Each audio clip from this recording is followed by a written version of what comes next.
Bonjour à tous, nous accueillons aujourd'hui Caroline Arnaud, art thérapeute, précisément pour évoquer avec nous l'art-thérapie, la musicothérapie, la danse-thérapie, comme de formidables instruments pour aider les autistes. Caroline Arnaud, bonjour. Est-ce que vous pouvez en deux mots nous expliquer ce qui vous caractérise?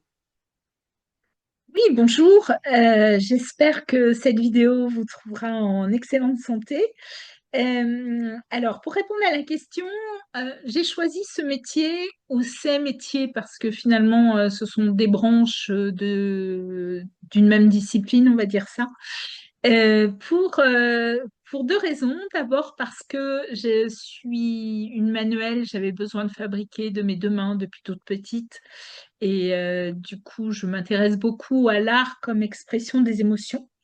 Et d'autre part, parce que je suis heureuse quand j'accompagne les gens et que je vois qu'ils vont enfin, de mieux en mieux, qu'ils ont une vie plus sereine, plus libre. Cet accompagnement se fait, en ce qui me concerne en tout cas, dans l'écoute, l'adaptation, le questionnement et la bienveillance. En quoi l'art-thérapie sous toutes ses formes peut-elle aider les personnes atteintes de troubles du spectre autistique? Moi, je vais parler de TSA pour trouble spectre auditif plutôt que répéter à chaque fois, mais vous savez de quoi il s'agit. En fait, ont des comportements semblables à des degrés différents. Alors, c'est pour ça qu'on ne peut pas dire qu'il y a un profil autistique, il y a des profils, presque autant qu'il y a de personnes.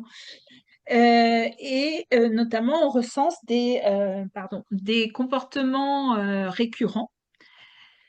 Notamment, je peux parler de l'hypersensibilité sensorielle ou l'hyperstimulation ou encore la surcharge sensorielle qui pose de vrais problèmes de débordement d'émotions.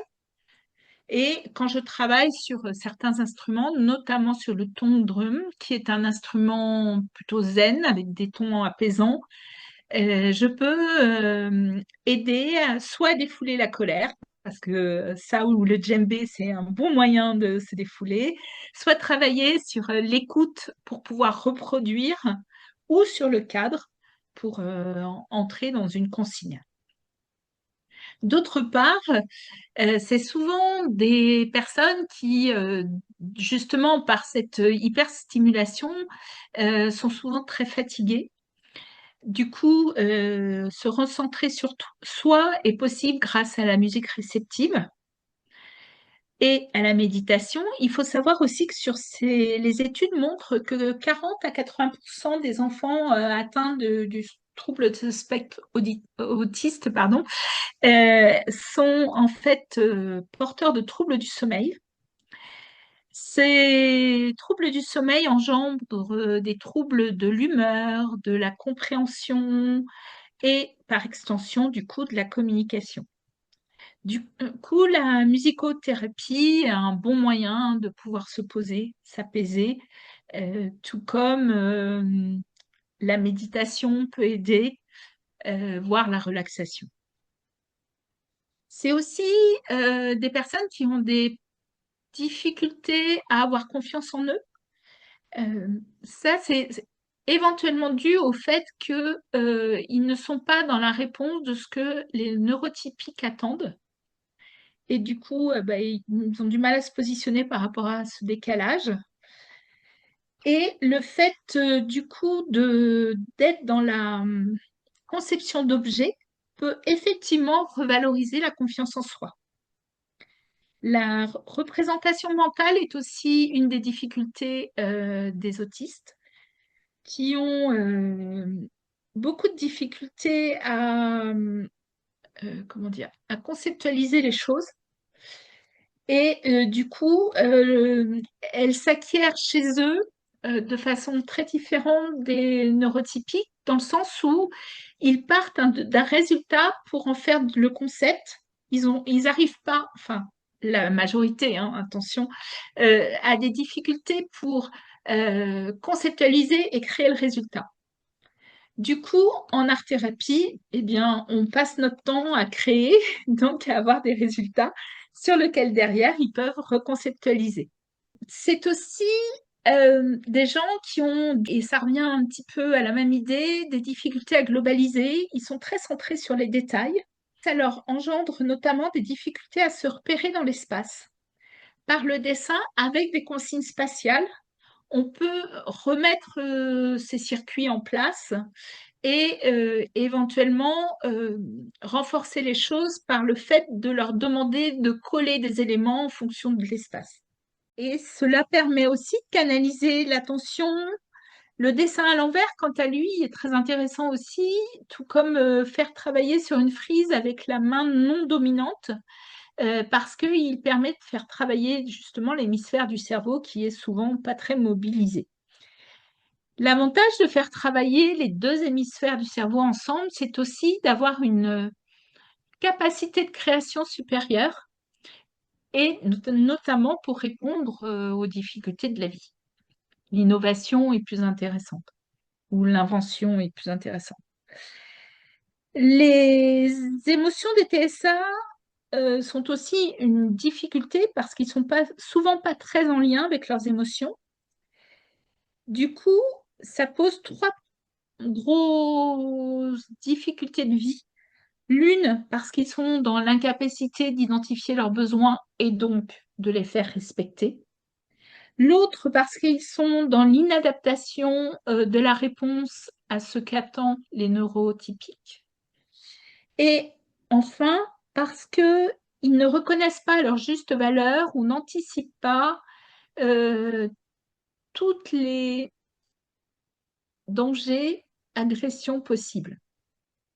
Du coup, j'ai travaillé sur un diagnostic sur des images d'émotions pour leur permettre d'une part de repérer l'émotion, d'autre part de mettre des bulles de dialogue sur ce que pourraient dire éventuellement les personnes pour mieux détecter ce qui se passe. J'utilise aussi le loto des odeurs pour travailler sur l'odeur et éventuellement relier en plus, une fois que l'odeur a été caractérisée, un souvenir à cette odeur. Les, euh, les neuroatiques sont aussi donc déconnectés de leur corps. Du coup, tout ce qui est doïne, massage, automassage, surtout avec les balles à picot par exemple, et la bringing sont d'excellents moyens de les aider à pouvoir être dans le ressenti et à se recentrer sur eux en fait. Pouvez-vous nous présenter brièvement ce qu'est la Brain Gym et comment vous en êtes venu à l'utiliser en art-thérapie? Alors, je vais déjà commencer par répondre à la deuxième question. Bien, écoutez, la brain gym m'a été présentée en danse-thérapie. Et de par sa capacité à aider les troubles cognitifs ou à... euh, en fait, la brain gym a pour avantage de mettre, de rééquilibrer ou de recentrer tout ce qui est sensation, émotion, pensée et à réaligner les trois. Une des difficultés, c'est que quand vous n'êtes pas dans l'un des trois, vous avez des troubles de l'apprentissage. Et quand je parle d'apprentissage, je ne parle pas que d'apprentissage scolaire. Je parle aussi de la capacité à apprendre l'environnement, à comprendre l'environnement pour pouvoir avoir la réponse adaptée. Donc la Bredgine, elle travaille là-dessus et elle travaille aussi sur le fait de refaire travailler les deux hémisphères cérébraux ensemble. Pour être honnête, la brain gym est un axe de la kinésiologie. Maintenant, vous avez compris que moi, je ne l'aborde pas de la même façon. Je vais souvent la coupler, alors, sauf si la demande est particulière en brain gym du bénéficiaire, mais sinon, je vais souvent la coupler à d'autres techniques. Comment Merci. se déroule une session type de Brain Gym? Alors, en brain gym, généralement, on découpe la séance en 4 parties.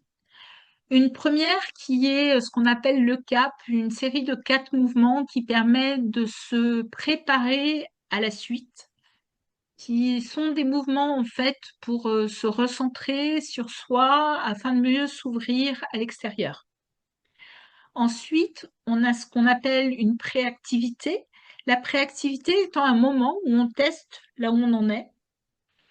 Puis, on a l'activité. Donc là, c'est le mouvement qui va être proposé soit par le thérapeute en fonction de ce que l'on veut obtenir, soit éventuellement par l'intuition du bénéficiaire que l'on va suivre. Et on va faire donc ce mouvement au minimum 3 fois pour pouvoir l'engranger dans le corps. Et il y aura la post-activité où on mesure où on est le mouvement. Autre chose importante en brain gym, c'est qu'on n'hésite pas à se féliciter à la fin des séances. Je reparlerai dans une autre vidéo de la félicitation parce qu'à mon sens, elle est trop souvent oubliée en France avec notre éducation judéo-chrétienne. Et puis, on détermine un mouvement dans ce qui a été fait dans la séance, sachant que généralement, on ne fait pas plus de 3, maximum 4 mouvements réparateurs par séance. Du coup, on détermine un mouvement qui va être réutilisé dans le quotidien pour ancrer ce qui a été fait pendant la séance. Quels sont les principaux bienfaits de la brain gym, en particulier pour les personnes avec un trouble du spectre de l'autisme?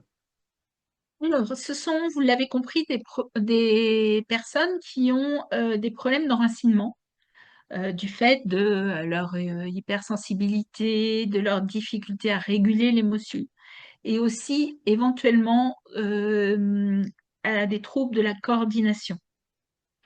Du coup, ils ont un besoin d'un côté de routine et de repères stables et le recentrage, enfin le centrage en brain gym permet de mieux comprendre où on se situe par rapport aux autres et ce qu'on éprouve.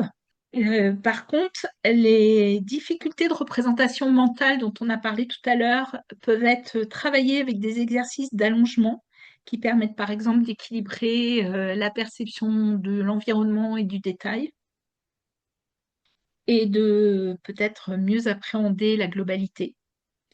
Et ensuite, à la fin, le dernier, on a les exercices de focalisation qui sont là des exercices pour se recentrer sur le corps et par exemple pour mieux voir, mieux entendre, mieux être dans l'instant présent et à délier le corps.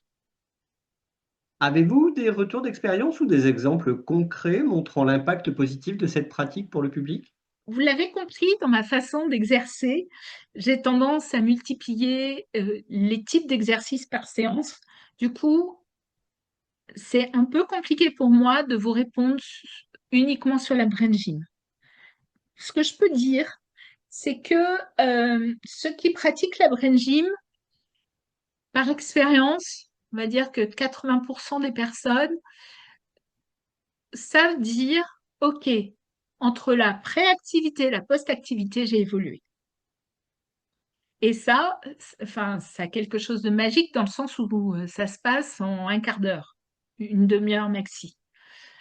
Euh, D'un autre côté, alors là, je vais vous parler du coup de ce que j'observe, mais suite à mes séances en globalisation, j'ai suivi plusieurs neuroatypiques qui avaient donc des difficultés à communiquer et aussi à communiquer sur leurs émotions. J'arrive au bout d'un certain nombre de séances à ce qu'ils sachent dire, OK, je ressens ça dans le corps, c'est agréable, c'est désagréable, et je peux le relier à telle expérience. Du coup, cela les aide dans la communication parce que je pense que l'adhésion des autres ne peut être obtenue que si l'on commence à parler de nos émotions, si on commence à expliquer pourquoi on vit mal ce qui se passe et ce que l'on ressent en échange et ce qui pourrait être équilibré. Alors là, c'est aussi un concept de la communication non violente. Mais je pense que c'est essentiel et ça fait partie des choses que je leur apprends.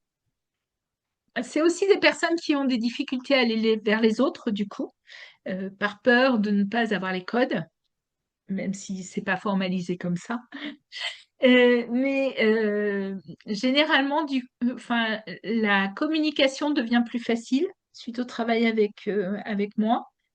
Et ils sont plus dans l'écoute de leurs ressentis, ce qui leur évite voir ce qui, on en reparlera lors de la conclusion, mais ce qui espace dans le temps les moments de surcharge émotionnelle et de moments où ils sont dépassés par leurs émotions et ils ne peuvent plus se canaliser.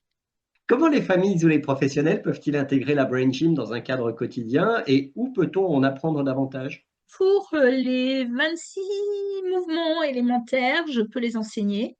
On peut envisager des séances qui seraient une première séance où je montre les mouvements et éventuellement, je ne sais pas, une séance de rappel un mois après, etc., juste pour en espacer 3 ou 4 pour être sûr que le mouvement est installé. Et si vous souhaitez aller plus loin, ben, vous pouvez aller voir la Fédération de la Brain Gym France qui peut vous proposer d'autres angles d'approche de la Brain Gym. Pour conclure, Caroline Arnaud?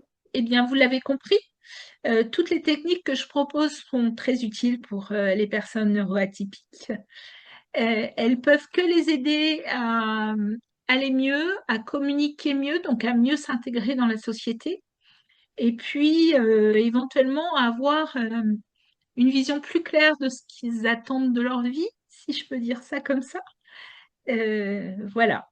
Merci, Caroline Arnaud. Merci à tout le monde d'avoir suivi cette vidéo. Je vous retrouve très bientôt pour une autre chronique.